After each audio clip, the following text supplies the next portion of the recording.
கர்த்தருக்கு மகிமை உண்டாவதாக. இந்த ஜனவரி 16ஆம் தேதி முழுவதும் கிருபையாய் நம்மை பாதுகாத்து வந்த தேவனுக்கு நன்றி செலுத்துவோமா?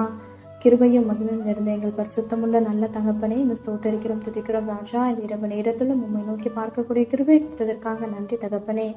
அப்பா, அந்த நாளிலும் உங்களுக்கு பிரியமில்லாத காரியங்களை செய்து உங்களுடைய இருதயத்தை துக்கப்படுத்தியதற்காக எங்களை தயவாய் மன்னியும் ஆண்டவரே. உங்களுக்கு பிரியமான பிள்ளையை வாழ உதவி செய்யுங்கப்பா. இந்த நாளிலும் எங்கள் தேவைகள் எல்லாவற்றையும் சந்தித்து நாங்கள் சோர்ந்து போகாதபடி உடைய வார்த்தை கொண்டு எங்களை பலப்படுத்தியதற்காக நன்றி தகப்பனே. ஆண்டவரே, இந்த நாளிலும் நாங்கள் மற்றவர்களை குற்றப்படுத்தும்படியா பேசினதற்காக எங்களை தயவா மன்னிச்சிடுங்க இசப்பா. ஒருவரையும் குற்றவாளிகள் என்று தீர்க்காதிருங்கள், அப்பொழுது நீங்களும் குற்றவாளிகள் என்று தீர்க்கப்படாதிருப்பீர்கள்னு சொல்லியிருக்கீங்களா ஆண்டவரே. அப்பா, உங்க வார்த்தைக்கு கீழ்ப்படிந்து வாழ உதவி செய்யுங்கப்பா. உண்மை போல எல்லாரையும் நேசிக்க கற்றுத்தாங்க ஆண்டவரே. அப்பா, இந்த இரவு நேரத்தில் ஜெபிக்கிற ஒவ்வொருவரையும் ஆசீர்வதிங்கப்பா. அவர்கள் குடும்பங்களை நீர் பாதுகாத்து வழிநடத்தும். எங்கள் ஆவி, ஆத்துமா, சரீரம் முழுவதும் உடைய கருத்தில் கொடுக்கிறோம். நீர் பொருட்படுத்தி நீர் வழிநடத்தும். இயேசு கிறிஸ்துவின் நாமத்தில் ஜெபிக்கிறோம் எங்கள் ஜீவனுள்ள நல்ல பிதாவே, ஆமேன்.